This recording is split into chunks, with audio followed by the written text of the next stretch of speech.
Good morning and welcome to our news bulletin, coming to you live from Warsaw. I'm Salia Strzemska. And I begin with Polish Foreign Minister Radosław Sikorski, who has said that the most natural and lasting path to peace between Ukraine and Russia would require a return to Ukraine's internationally recognized borders. Sikorski made the remark on Monday at an annual conference with French ambassadors, where he also outlined Poland's foreign policy objectives for 2025. Here's more. The most natural and durable solution would be a return to the internationally recognized Ukrainian borders. These guarantees were given to Ukraine in the Budapest Memorandum, and Russian President Vladimir Putin signed and ratified the border treaty of 2004 between Ukraine and Russia. And moving on to Georgia, Monday evening protesters took to the streets of Tbilisi to welcome Orthodox Christmas with a candlelight vigil. This was the latest in a series of daily demonstrations in the Georgian capital. Footage from the protest shows people gathered in Rustaveli Street singing Christmas carols. Some were already there, while others arrived from another demonstration held outside the offices of the Georgian public broadcaster. As per usual, the protesters were joined by the opposition's head figure, former President Salome Zurabishvili. Demonstrations in Georgia began after the pro-Russian government suspended accession talks with the EU. Adding insult to injury, in December, the party installed a new president sympathetic to their cause. Ukrainian President Volodymyr Zelenskyy, in his nightly video address on Monday, highlighted the heavy losses sustained by Russian forces during the Kursk operation. He reported that Russia has already lost 38,000 soldiers in this area alone. Today is exactly 5 months since the start of our actions in the Kursk region, and we are maintaining a buffer zone on Russian territory, actively destroying Russian military potential there. During the Kursk operation, the enemy has already lost 38,000 of their soldiers in this direction alone, with nearly 15,000 of these losses being irreversible. Moldovan Prime Minister Dorin Rachan has highlighted the worsening humanitarian crisis in Transnistria, saying that people are going without electricity for hours, lack heating, and most critically, they have no access to gas, with even water supply being disrupted.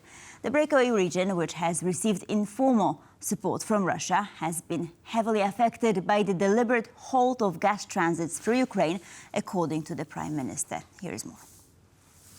The meaning of all of this is for Russia to create instability in the region, but also very importantly to influence the results of the parliamentary elections in Moldova due to take place this autumn. Austria's Euroskeptic Freedom Party leader Herbert Kickl has been tasked with forming the country's new ruling coalition. Austria may soon see the first far-right-led government since the Second World War. Over 3 months after his Freedom Party won the legislative elections, Herbert Kickl was welcomed by Austria's president for talks. As the meeting took place, a group of protesters outside the presidential office displayed this sign reading, "We don't want a far-right Austria." Hundreds showed up with the hope that the door for Kickl to become the next chancellor would be closed in the last minute. But their hopes were in vain. Herbert Kickl will report to me on the progress of these talks. Ladies and gentlemen, I did not take this step lightly. I will continue to ensure that the principles and rules of our constitution are correctly observed and adhered to.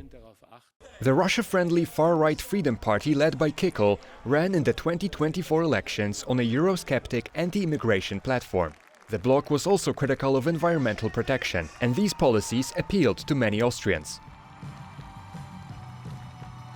The Freedom Party came first in September's election, narrowly beating the ruling People's Party. Despite this, it was the People's Party leader and Chancellor Karl Nehammer who was tasked with forming the new government. In the January 4th video, in which Karl Nehammer announced his failure and upcoming resignation, he said his mission was to build a bulwark against the radicals. It is my deep conviction that radicals do not offer a solution to any problem, but only live by describing problems. That is bad for Austria, and it is bad for the people in our country. The new leader of the Christian Democratic People's Party, Christian Stocker, is in favor of cooperating with the Freedom Party. We will not refuse to take part in these talks, but of course, as always, negotiations are fundamentally open-ended. Even though the Freedom Party has been part of ruling coalitions in Austria before, the country has not been led by a far-right politician since the Second World War. Herbert Kickl is on track to be the first in 80 years.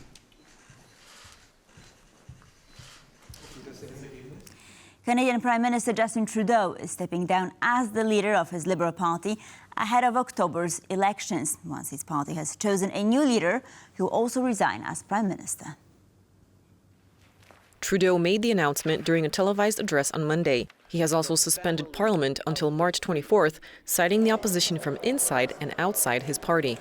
Despite best efforts to work through it, Parliament has been paralyzed for months after what has been the longest session of a minority parliament in Canadian history. Trudeau's Liberals have been marred by scandals and political crises in the past 2 years. They are trailing far behind the Conservatives led by Pierre Poilievre in the polls. Trudeau was under heavy pressure from the opposition, who vowed to bring down his government in a vote of confidence at the earliest opportunity. Trudeau, a scion of Canadian political royalty, became Prime Minister in 2015 after he led his Liberal Party to an outright majority. He lost his majority 4 years later, but the Liberals remained the largest party in Parliament. Trudeau's minority government then survived snap elections in 2021. Poor polling and by-election results are, however, suggesting that the Conservatives, who under Poilievre have taken a decisively populist turn, are heavy favorites to retake power after a decade in opposition. US President-elect Donald Trump has responded to Canadian Prime Minister Justin Trudeau's resignation with a suggestion of assimilating Canada into the United States. On his social network platform Truth Social, US President-elect Donald Trump wrote, quote, "Many people in Canada love being the 51st state," causing controversy as the message appeared after Canadian Prime Minister Justin Trudeau announced he will be resigning as the country's head of government. Trump has recently criticized Canada for its trade practices, claiming they exploited the United States. He has also threatened to impose 25% tariffs on Canadian imports if Toronto fails to stop the flow of illicit drugs and illegal migrants across its southern border.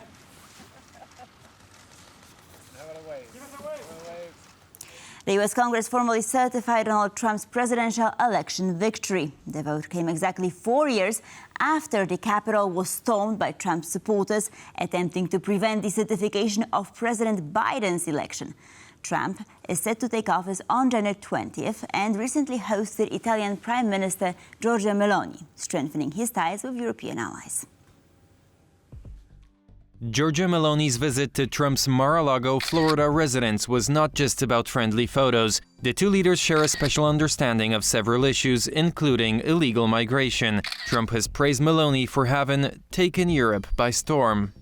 The Italian Prime Minister is yet another right-wing European leader to visit Trump before he takes office as President of the United States. Experts believe that she may want to become a new bridge between the EU and the Trump administration. She has good relations with Musk. She's being praised by Trump. So, I mean, she's well set, at least on the American end, to beat that, to play that role. She's not typical of European politicians, or she's not in mainstream European politics. But Musk and Trump are both looking to influence European politics. The U.S. Congress met on Monday to formally certify Donald Trump's election as president. Preliminary results showed Trump winning 312 Electoral College votes to 226 for Harris. Trump's certification takes place exactly 4 years after his supporters stormed the Capitol building. Trump questioned the legitimacy of the election, but he warned that he was going to do that if he loses the election. So his crowd, his voters were prepared for that, and they attacked the Capitol. A lot of them were just goodwill Trump voters or supporters, and believed what Trump was saying about the election being rigged. Outgoing US President Joe Biden praised the bravery of the Capitol Police who defended the seat of the US Congress 4 years ago. But it's also due to the members of the House and Senate who, even in the face of these threats, and in the threats of their life, courageously fulfilled their duty to the Constitution. They showed up and did the work. Now it's your duty to tell the truth, to remember what happened, and not let January 6th be rewritten or even erased.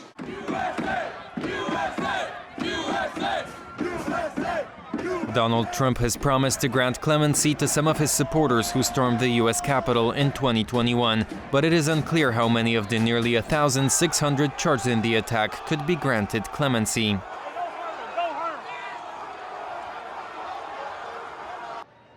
The U.S. president-elect will be sentenced on January 10th in his hush money case in New York, but the judge who presides over the case said he would not be sentenced to jail time, probation, or a fine. Donald Trump is the first former American president to be convicted of felony crimes.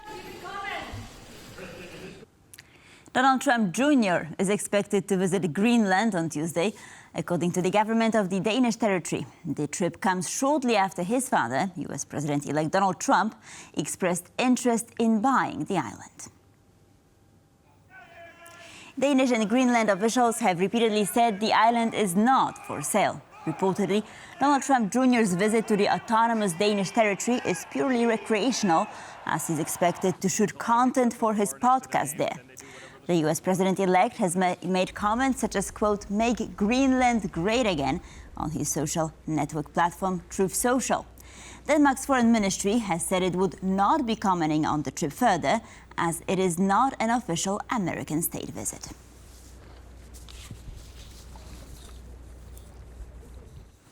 During his final state visit to Japan, as U.S. Secretary of State Antony Blinken praised the progress in relations between the two countries. In less than 2 weeks, a new administration will take over the White House. Blinken insisted that ties with Japan have become stronger than ever under the presidency of Joe Biden. The statement comes after Biden last week blocked Nippon Steel's $14.9 billion takeover of long-struggling U.S. Steel, citing national security concerns. In response, the two companies filed a lawsuit on Monday, citing illegal interference in the transaction. Blinken's visit to the region also comes on the heels of talks in Seoul, which saw a push to preserve the freeway cooperation between the United States, Japan, and South Korea. For the sake of the translator, I'll keep it brief. Pyongyang is reporting its military has been testing a new weapon system, an intermediate-range ballistic missile with a hypersonic warhead.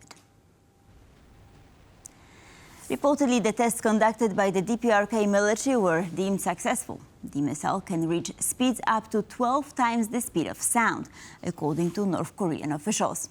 The missile was tested on Monday when U.S. Secretary of State Antony Blinken was on a visit to neighboring South Korea.